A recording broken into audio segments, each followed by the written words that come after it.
The Ferrari 458 Italia is a mid-engine sports car produced by Italian automobile manufacturer Ferrari, unveiled at the 2009 Frankfurt Motor Show.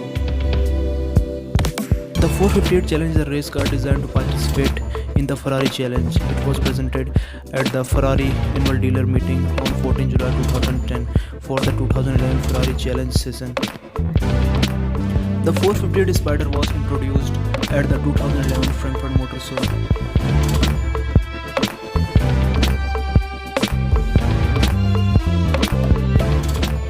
It was launched in 2012 to celebrate two things: 20 years of Ferrari in China and the Chinese Year of Dragon.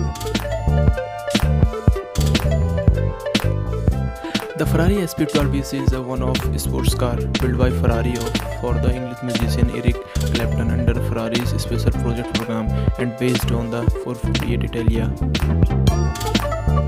It was presented at the 2013 Zurich Motor Show as a tribute to the former chairman of the company and automotive designer Sergio Pininfarina, who died on 3rd July 2012.